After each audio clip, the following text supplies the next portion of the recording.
Hello everyone. तो आज हम इस वीडियो के द्वारा गुजरात बोर्ड का हिंदी जो कि क्लास 10th का है, इसके चैप्टर नंबर 19 तोता और इंद्र इसे पढ़ रहे थे। अगर आपने ये चैप्टर नहीं समझा है तो पहले आप इस चैप्टर को समझ लें ताकि आपको इसके क्वेश्चन आंसर समझने में आसानी हो। तो आइए इसे हम स्टार्ट करते हैं। फर्स्ट क्वेश्चन है, निम्नलिखित प्रश्नों के एक एक वाक्य में उत्तर लिखिए। इंद्र कहाँ से गुजर रहे थे? तो इंद्र काशी के निकट एक निर्जन वन से गुजर रहे थे। सेकंड है, इंद्र ने खोखले वृक्ष में क्या देखा? तो इंद्र ने खोखले वृक्ष में तोते को देखा, एक सुंदर तोते को देखा। थर्ड नंबर क्वेश्चन है, पेड़ क्यों सूख गया था?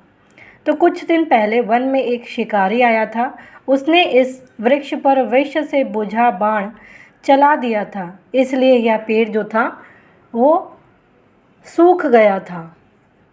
नेक्स्ट है, पेड़ पर किसने आफत ढा दी थी? तो पेड़ पर शिकारी के विषैले बाण ने आफत ढा दी थी। नेक्स्ट है, निम्नलिखित प्रश्नों के उत्तर 2-3 वाक्यों में लिखिए।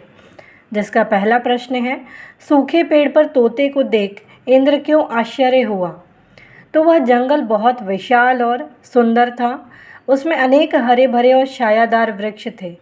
हर एक पक्षी को हरे भरे वृक्ष पर बसना ही अच्छा लगता है। फिर भी तोता उन हरे भरे पेड़ों पर न रहकर एक सूखे पेड़ के खोखले में रह रहा था। यह देखकर इंद्र को आश्चर्य हुआ कि ऐसे हरे भरे पेड़ों को छोड़कर यह सूखे पेड़ के खोखले में क्यों रह रहा है। नेक्स्ट है, तोते ने उस सूखे वृक्ष पर रहने का कारण क्या बतलाया? क्या आप उसे ठीक समझते हैं? तोते ने कहा कि इस पेड़ पर जब मेरा जन्म हुआ था तब यह पेड़ हरा भरा और सारे वन में सबसे सुंदर था। बचपन से लेकर अब तक इसने मुझे छाया दी है और हर दम मेरे सुख दुख का साथी रहा है। मैं अपने बचपन के साथी को उसके बुरे दिनों में छोड़कर कहीं नहीं जा सकता। मेरी राय में तो तोते का कहना 100% सही है। साथी की पहचान बुरे दिन आने पर ही होती है। तोते ने सच्चे साथी का फर्ज निभाया। आज वो पेड़ सूखा है लेकिन फिर भी वो उस पेड़ पर रह रहा है इस तरीके से। तोते के उत्तर का इंद्रदेव पर क्या प्रभाव पड़ा और उसका फल क्या हुआ? तोते ने इंद्रदेव से कहा कि इस सूखे पेड़ से उसका बचपन का रिश्ता रहा है और उसका अंत भी उसी के साथ होगा। यह सुनकर इंद्रदेव द्रवित हो गए। उन्होंने उस पेड़ को नव जीवन प्रदान कर दिया और वह पहले की तरह हरा भरा हो गया। नेक्स्ट है, निम्नलिखित प्रश्नों के उत्तर 4-5 वाक्यों में लिखिए। जिसका पहला प्रश्न है, तोते ने उस पेड़ से अपने अत्यधिक लगाव के क्या क्या कारण बतलाए हैं? तोते का उस पेड़ से बहुत लगाव था। पहले वह पेड़ बहुत हरा भरा और सुंदर था। तोते का जो जन्म है उसी पेड़ पर हुआ था। उसकी डाली डाली उसके प्राणों से भी प्यारी थी। उसने उस पेड़ की आनंददायक छाया में होश संभाला था। उसने बोलने, फुदकने और उड़ने की शिक्षा इसी पेड़ पर मिली थी उसे। बचपन से लेकर अब तक उसने तोते को शीतल छाया दी थी। तोते ने पेड़ को अपने सुख दुख का सच्चा साथी पाया था। उसे इसी पेड़ पर सुख, संतोष और शांति प्राप्त होती है। तोते ने उस पेड़ से अपने अत्यधिक लगाव के उपर्युक्त कारण बतलाए हैं कि कैसे वो सुख दुख का सच्चा साथी रहा है। नेक्स्ट है, तोता और इंद्र का संवाद अपने शब्दों में लिखिए।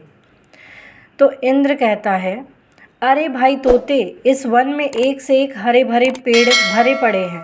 आश्चर्य है, तुम इस सूखे पेड़ के इस खोखले में अपरिचित जैसे और अनाड़ियों की भांति पड़े हुए हो। यह मूर्खता नहीं तो और क्या है? वन में इतने सारे हरे भरे पेड़ हैं और तुम ऐसे सूखे पेड़ पे रह रहे हो, तो इससे बड़ा मूर्ख और क्या होगा? तोता कहता, महाराज यह पेड़ आज सूख गया है, पर पहले यह बहुत हरा भरा और सुंदर था। पूरे वन में यह अपने ढंग का अकेला और सबसे अच्छा पेड़ था। यह इस वन की शोभा था। विभिन्न प्रकार की चिड़ियाँ, कोयल, तोते, मैना आदि सबको यह पेड़ बहुत प्यारा था। मेरा जन्म भी इसी हरे भरे पेड़ पर हुआ था, इसलिए मुझे इसकी डाली डाली बहुत प्यारी है। इसी की छाया में मैंने अपना जीवन आरंभ किया था। इसी पर मैंने बोलना, चहकना और उड़ना सीखा था। इसने मुझे बचपन से लेकर अब तक शीतल छाया दी है। यह मेरे सुख दुख का सच्चा साथी रहा है। लेकिन आज यह पेड़ सूख रहा है। इसका एक कारण है। एक बार वन में एक शिकारी आया था। उसने अपने विष से बुझा बाण इस पेड़ पर चला दिया था। तब से यह पेड़ विष के प्रभाव से दिन प्रतिदिन सूखता जा रहा है। यह पेड़ मेरा बचपन का साथी है। इसी पेड़ पर रहकर मुझे सुख, संतोष और शांति मिलती है। इसे छोड़कर मैं कहाँ जा सकता हूँ? लगता है इसके साथ साथ मेरा भी अंतिम क्षण होगा। इंद्र कहते हैं, ओह, तो यह बात है। तोते, मैं तुमसे प्रसन्न हूँ। अब तेरा जीवन सफल हो जाएगा। तुम मुझसे जो भी चाहो मांग लो, मैं इसी क्षण उसे पूरा कर दूंगा। तोता कहता, हे देवपति, यह पेड़ सारे वन की शोभा है। आप इस पेड़ को हरा भरा कर दीजिए। इंद्र कहते हैं, एवं अस्तु, और वह पेड़ हरा भरा हो जाता है। नेक्स्ट है, निम्नलिखित शब्दों का वाक्यों में प्रयोग कीजिए। विस्तृत। पुलिस वाले ने छात्रों को पुलिस थाने की विस्तृत जानकारी दी, यानी डिटेल में। गौरवशाली, हमारा भारत देश बड़ा गौरवशाली है। मोदमयी, यह बरगद का पेड़ हरा भरा और बड़ा मोदमयी है। एवं अस्तु, ब्राह्मण के तप करने पर भगवान प्रसन्न हुए।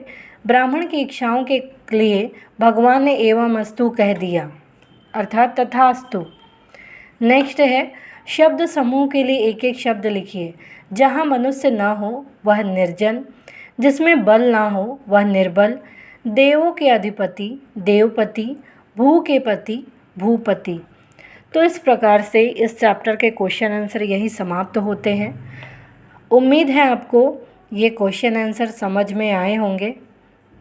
तो प्लीज़ आप इस वीडियो को लाइक करना, शेयर करना, सब्सक्राइब करना, कमेंट करना ना भूलें। Thank you.